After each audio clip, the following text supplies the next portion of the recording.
the stark landscape and pristine mountain peaks, frozen lakes and endless stretches of rocky barren terrain. And amidst this virgin beauty,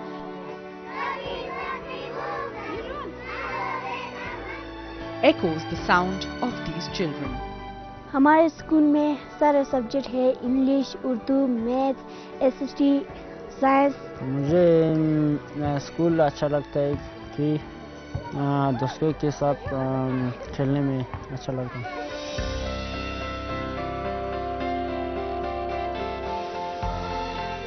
Children who can now learn, study and play in these schools that have been practically reinvented in their villages. An initiative that has been life-changing for the Ladakhis in this region. What we are really trying to do is work in only the remote schools, okay? Why? Because today there is a lack of faith in the of the parents in the remote government schools. All of the schools that I talked about are government schools. Since there is an apparent lack of faith, they try and send very young kids, as young as 3 and 4 years old, alone to the city of Leh to study, which is creating an exodus of young children. To try and stem this, what we are trying to do is make the remote school more exciting, more happening, and more holistic, so that the parents also continue to put faith in the system. बच्चे enrollment कम थे, तो अभी इस साल जो इनका जो library instalment हो गया, प्लेग्राउंड का इंस्टॉलमेंट हो गया, तो बच्चों में एक तरह से माँ बाप में बच्चों को यहाँ दाखिला देने के लिए, एडमिशन देने के लिए थोड़ा उत्साह, थोड़ा जोश है. Drawn to Ladakh time and again for trekking, Sujata Sahu quit her job to pursue her passion, educating children. And this led to the inception of 17,000 feet, a foundation that was set up to embark on a journey of social change. A journey that aimed to transform the face of schools in the remotest villages of this region. In the remote villages, the sizes of the villages are very, very small. So, anything you do there, any intervention you bring in, any kind of support, any kind of extra effort you see, you can actually see the results. We didn't have to push them to come to school. We just have to make it a whole lot better and easier for them. To get into education basically came after the 2010 floods, when Sujata was a teacher in Sri Ram school, and we together did a very large relief effort. We continued that for 2 years, and we decided that education is the field we wanted to work in, because that was one of the greatest need of this region. Since their inception in 2011, 17,000 feet has broken down their projects into modules of infrastructure upgrade, teacher training, resource improvement, and focus and exposure through volunteer workshops. We've set up libraries in over 100 schools today. And what we also do is conduct reading programs to help improve their reading and English and their vocabulary. We also conduct, infrastructure improvement. The schools are in pretty bad shape. So they need simple things like chairs and tables.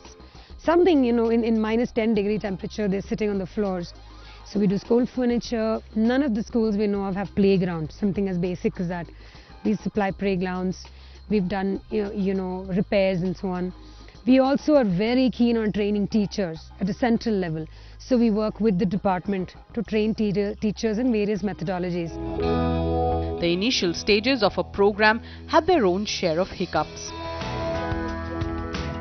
With access being the biggest hurdle, Sahu and her husband had a tough time mapping and assessing all the schools that were present in these remote districts of Leh. We visited 370 schools when we started out. We said, 370, where are they? So we started out, we visited and mapped every single one of them. We took their latitude, longitude and altitudes. Obviously, they don't have street addresses. Some of them don't even have roads. You have to climb or walk for 2 days or half a day to reach. The most amazing thing that we found was every of these schools, even if they had children as little, student strength of as little as 1 child, or whether they had 100 children, they were all functioning. Like for Ringzing Angmo and her family, getting quality education was a distant dream. With her village Dhamkar situated around mountain passes, having no connectivity with the city.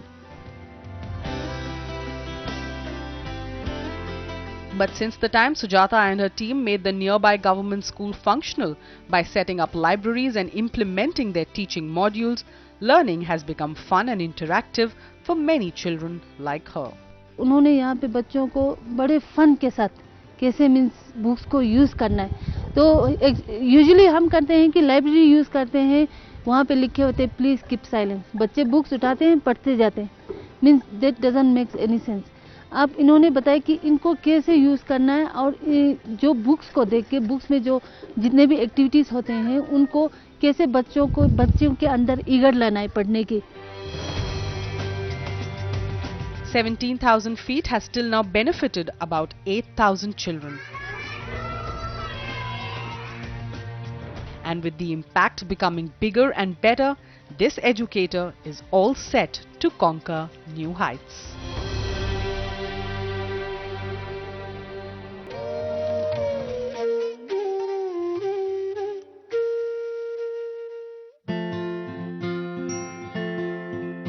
Cheerful, vibrant and bubbling with energy, these little wonders seem content in their little haven. But each of these innocent faces tells the story of a harrowing past. Forced into earning for their families at an age when they should be going to school, these children are a testimony of lost childhoods. But bringing a ray of hope into their murky lives is the mighty Anuradha Bhosle. Once a victim of child labor herself, Anuradha had lost all hope of a better life until the family she worked for offered to provide her a chance to go to school. An opportunity that transformed her from a helpless little girl to a self-reliant individual.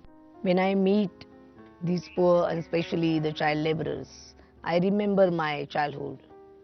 I remember the hunger I gone through. It has been deep-rooted that if you give opportunity to develop any child, the child can make wonders.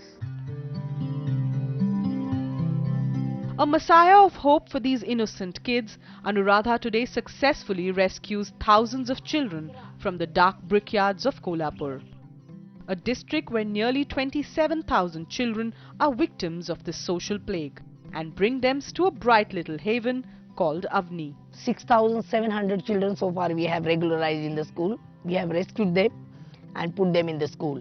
And those children are doing great job. They are studying well and they are aspiring for the better future now. Every month we have rescue operation. More than 17 children we rescue every month. Avni's main focus is rescuing child laborers and giving back their childhood. For several years, Sunil had to carry 1,000 bricks every day from the kin to the truck for a meager salary of 17 rupees.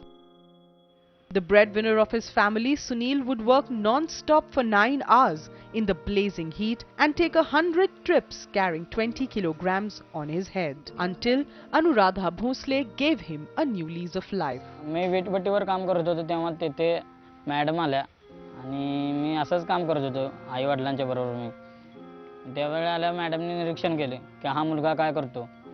त्यावेळी मॅडमने आमच्या आई वडिलांना सांगितले की हा मुलगा शाळेला जातो का नाही तुमचा मुलगा. त्यांनी सांगितले की आमच्या अंगावर पैसे भरपूर आहे, कर्ज भरपूर आहे आणि मॅडमने सांगितले तुम्ही शाळेला जर पाठवलं की तुमचं पुढे चांगलं परिवर्तन होईल या मुलग्याचं आणि तुम्ही याला शाळेला पाठवा, म्हणजे आमच्या अवनी संस्थेमध्ये पाठवा, आम्ही त्याला पुढे चांगलं शिक्षण देऊ. These children are special children, and when we analyze their childhood, the child has come through such a pains. They have broken families. Sometimes both the parents are there, but father is drunker. Some children are orphaned, and they have never got enough love and affection from the parents. You know, talking with the child, discussing, being friend with the child. That these three methods help the child to open up. I know if someone loves you, what happens to you, what difference it makes in your life. So we give special attention to each and every child, just loving them, hugging them, giving our best to every child. For those who cannot be brought to the shelter of Avni, Avni goes to them. The brickyard schools are no-fuss, makeshift classrooms for child labourers who can't make time for regular school. Every year for 6 months, Avni organization runs such type of schools. In Karvir blocks, around 19 schools we run. Every school has most of the time around 30 to 35 children, girls and boys. It depends on every brickyard how many families are there. In 2001, when we began our brickyard schools in these areas, the owners were very upset with us. I had tough time to motivate them. They were scared, but then and unfortunately we had to file cases against 2-3 owners. After that, everyone is cooperating and helping us. Focused on their mission to make every child and woman self-reliant, Anuradha works relentlessly from dawn to dusk. From Avni, she moves to a nearby village called Nandwal for a woman's empowerment meet. A campaign started under Anuradha's baton by a group of uneducated rural women to acquire the money registered to them by the government. While working with children, we realized that it's very much needed to focus on women, because women are the main leader of the families, and unless and until you educate women, empower them, they cannot do well with their children. आम्ही तरी अंगठ्या बहादूर दोघीच्या दोघी आहे. आज madam काय सांगेल ते आम्ही तिथं हजर झालोय. 3 वर्ष लडाख खेळून आम्ही भाकरी पदरात पडली. तशीच आता राहिलेल्या लोकांनी मिळवावी अशी आमची इच्छा आहे. I would like to support as many as women and children and people around me, but I really would like to make them self-reliant and self-sufficient and create leadership among them. So after a few years they don't need me. I would like to delegate my legacy to other generation and just make them mentally sound and self-reliant.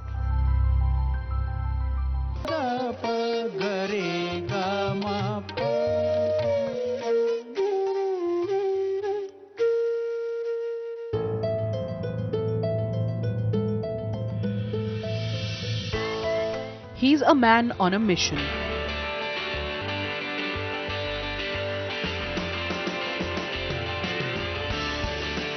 A mission to walk 20,000 kilometers across India.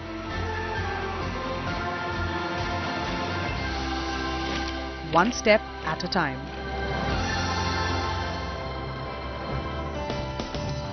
"47-year-old Max Chandra has decided to walk across the length and breadth of the country, covering all 28 states. His mission? To inspire people to step out and help the less fortunate." The reason I chose to walk around India was because I wanted to understand India. And if I'm travelling by train or plane or some other vehicle, life goes past very quickly. And I didn't want my journey to go past quickly. I wanted to hold on to it for as long as I could. Because once people became interested in the journey, a walking man walking around India, I can still sustain my journey. And my journey then sustains the journey of one step at a time, my foundation. And it sustains the help, the aid that other people can give me and to then give to the underprivileged people. Born in Germany to an Indian mother and a German father, Chandra lived most of his life in the UK. He didn't get a chance to come to India until 2005, when he wanted to discover his roots. And as fate had written, Max decided to resign from his CEO position, leave his comfortable life and embrace his motherland. I was missing something in life, I was working 7 days a week, I had no holidays for 7 years. So I decided to take a holiday and I came to India, to Goa, because a friend was here. So I came to see my friend in Goa, and from that moment, I knew that I was going to come back to India.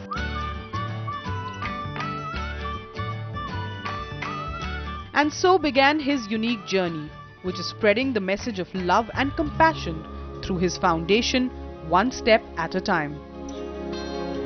I was a capitalist for a while in London, and I had a lot of money and a lot of things, items, but this gives me so much more than money can give me, and I just feel so much happier doing this than working for a big company. I think Max inspired me to support him. I mean, he would have done it even if nobody gave him any money to do it, you know. I think he would have done it because he believed in it, and I think when someone exhibits that level of belief, and not just self-belief, but belief in making a difference, then it's an automatic process to say, I want to support you, I want to help you.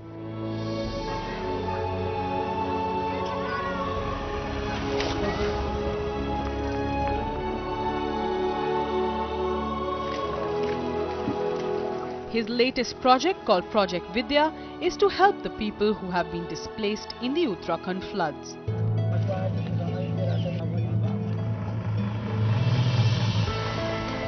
He has partnered with St. Jude's School in Dehradun, whose students have volunteered to visit villages like this one in Pathri. They ensure that regular food and water supplies can reach these people, a project that will continue for at least 3 years till most of the displaced are rehabilitated.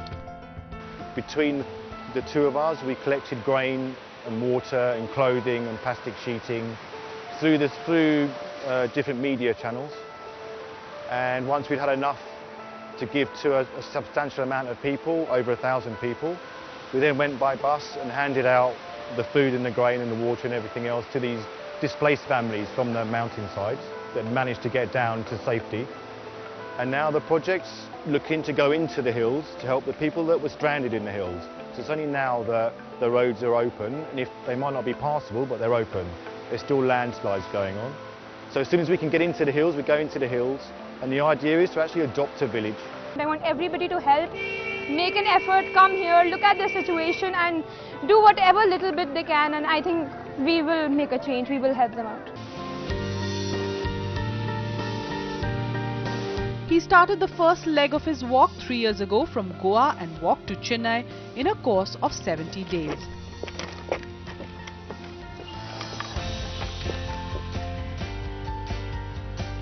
He recently walked from New Delhi to Leh, a distance of 2,200 kilometers. Having walked through 15 states and clocking close to 6,000 kilometers, it seems there is no stopping for this man of steel. The walk will continue as long as I'm able to walk, you know, my health and the injuries that I have. And once I stop walking, or once I get to the end of the walk and I've covered all 28, 29 states, one step at a time we'll continue to initiate projects. But the journey has had its share of obstacles. Walking in the scorching heat, living without proper meals and sleeping under the stars has taken a toll on Max's health. So after every walk, he takes a break of 6 months till he is physically fit to start his crusade yet again. I have some trapped nerves on my left side. I had a minor heart attack a few days ago actually. I've got a kidney that's 50% gone from a cyst covering it. And every walk accelerates the problems that I have. And I'll just keep going for as long as I can. And I'll keep serving for as long as I can. And the next walk is going to be probably in January. That's probably how much time I need to recover from the current health issues that I have. And I'm looking to do Delhi to Kolhapur.